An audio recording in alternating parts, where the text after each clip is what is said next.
Hey, welcome back. It's a Women Wednesday edition of Liquid Lunch on Newsmax TV, but it's not only women. When we get the big-time men, we got to bring them in. And in the leadoff spot today, we have one of the big-time men that we've ever had on the show. It's Tom Kehoe. He's the CEO of Kingsbridge Strategies, also a trade advisor for the USDA. And Tom, thank you for joining us again. My pleasure, John. Thank you for Frank, coming down to our new humble studio here. New abode. Yeah, our new abode. Well, Tommy, there's so much going on out there, but you know, you've been around, you've seen it all. You know where the rubber meets the road with the economy and trade and China and all this stuff. Trump made some remarks yesterday in front of the New York Economic Club.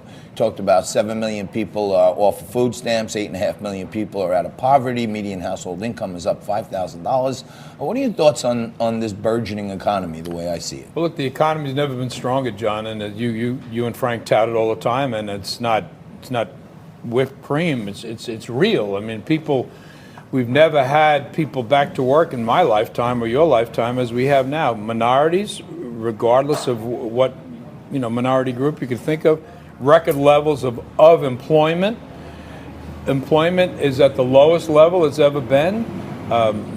Interest is so cheap. We may have negative interest rates. So soon. It's a great economy. I think more and more people are starting to realize that we have a president that is pro-business. He came out of the business community. He's not a rank-and-file politician. And that's also part of the problem you're seeing today in the impeachment hearings. Look, when he ran for president, Paul Ryan and Mitch McConnell didn't jump up and say, hallelujah, we have a Republican that's going to be our candidate. No. They held their nose and supported him, but they really didn't want to. So the deep state, as you said, or the rank-and-file Republican Party, of which I'm a very active member of on Long Island, they did not support Donald Trump when he ran for president. Eventually they had to. He became the standard bearer for the party. But boy, I think they would have taken anybody else as we went through the vetting, so to speak, of the candidates. But look, say what you like about him, and I don't care whether you're a Democrat or Republican. He's been good for business. He's been good for the people of America. And he is the first person that has actually gone out, rolled up his sleeves, and taken on China, taken on NATO, and said, look, you guys, if you want us to still be part of this treaty and defend you, you're going to have to pay a fair share. No one has ever done that. Well, two questions based on what you just brought up. You mentioned NATO. Right now, the president's meeting with a NATO ally, Erdogan. He's been very criticized by a lot of people, including a lot of Republicans, for meeting with Erdogan. Well, what's he supposed to do? Not meet with him? That's my question. Yeah. I mean, look, Erdogan's part of NATO.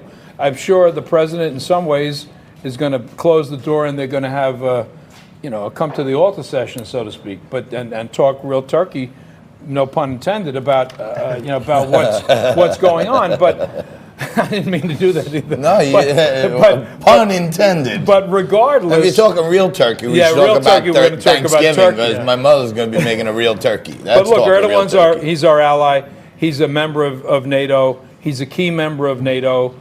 He's very active in the Middle East.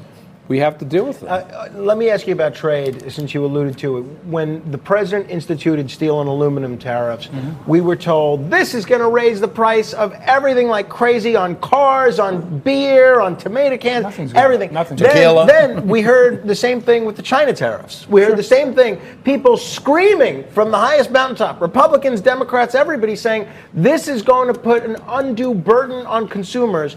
Based on the economic data that we're seeing so far, have we seen any significant uptick in consumer prices on any of the items? I don't think we have. In fact, China has devalued their currency a little more so they could compete. So they're paying us the tariffs. They reduce their currency. So people are bringing in products. I don't think we've seen much. Black Friday pricing, all the stores already have it out.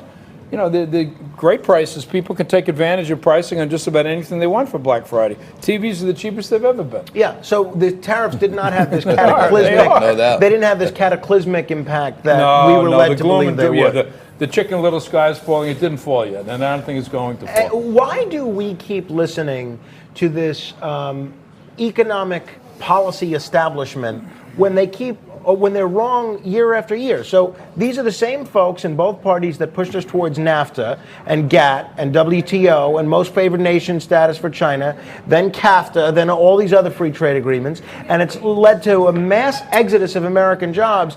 And yet, those are still the ones that the TV networks turn to as pundits. They're still the ones that get editorials written in the Wall Street Journal and the New York Times. Why do these folks still have any credibility when they're wrong? They have a vested interest in the news cycle. If you pick your top 10 politicians in Washington, I don't care. I couldn't pick 10. No, anyway, well, 10, I 10 names 10. That you like, okay? And then go to one of the, opensecrets.com. Mm-hmm. There's plenty other places. And you'll see who's giving the money. Legitimately giving the money. And you're going to see the same people that we're listening to are the ones that are contributing to the Dems and the Republicans. So there's a look. The political campaign contribution situation is another whole story for another show with you guys. But it stinks, and it's what influences everything that we do. John's been all over this issue of Elizabeth Warren's proposal for both a wealth tax and then her proposed tax increases, which are supposedly just on the upper income earners to pay for her Medicare for All plan. Yeah. So we're going to tax you on the money you've been taxed on already. So for the wealth tax and the billionaire tax, if Elizabeth Warren were to get elected, or even if she were to be nominated... Well, Wall Street's going to march out like a bunch of ants and go to Cuba someplace. They can't stand her. They'd be running out of there faster than people are moving from New York to Florida. Look, I said this the other day on another show. I said, you show me a socialist government where the people are happy and it's working. You can't. The problem is that the younger people that are moving into the voting bloc, the millennials, etc., they don't know the difference between communism, democracy, or socialism. So it sounds good. Hey, you're going to pay off my student debt, Uncle Frank? Oh, that's great. I'm going to get a free car, Uncle John. Tom? Oh, yeah, Uncle absolutely. I'll vote for you. So they don't know any better, and it's incumbent upon us who've been around a little while to educate them. But look, we're having a hard time doing it. And it's look, Evo Morales just got booted out by his own military in Bolivia. Maduro's having a problem. He's holding down an insurrection in Caracas. These were socialist countries. These was, Morales was Hugo Chavez's best buddy. You can't show, nobody can, a country where socialism has worked and the people are happy. Well, the Canadians seem pretty happy on the whole. They have a socialism. What are they happy about? What are they happy about? Canadians. Maple syrup? Yeah, the hockey. They have a quasi-democratic socialism hybrid, I think. Right, they're Bernie Sanders style socialism. Bernie Sanders? Yeah. I don't know, but now you got Alexandria Ocasio-Cortez going around the country hyping Bernie Sanders. So look, we're in an awkward time, and there's an inflection point here now. Bill Moyers, I heard him on television the other night. Now, Bill Moyers, for those of you who don't know who he is, was LBJ, Lyndon Johnson's press secretary. Pretty liberal man, but very astute, written a lot of books.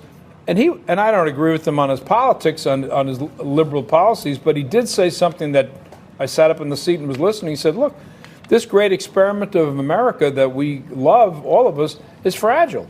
It's like a marriage. You can't keep beating on the marriage and expect, 10, 15 years later, the marriage is going to survive.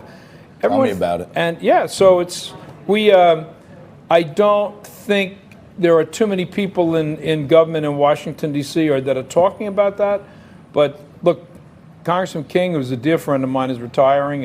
My son worked for him, done a lot with him. We're going to miss him because he was a voice of civility. No you didn't always agree with him, but he was a gentleman. And both sides of the aisle could sit down and bipartisan and talk to him. What do you think about Ilhan Omar's ridiculous remarks yesterday? Can you believe that? It's just outrageous. Yeah, she trashes King. My comment to her was she's a punk. You know what I mean? They don't know how to have grace. The guy's leaving.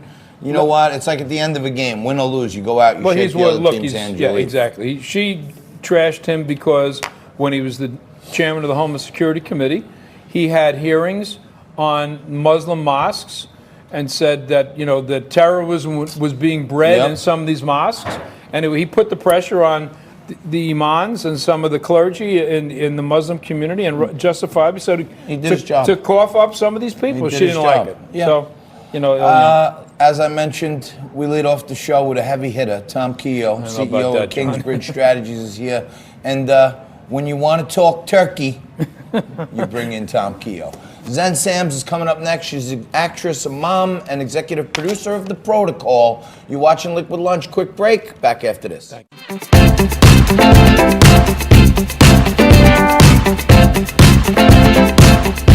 you.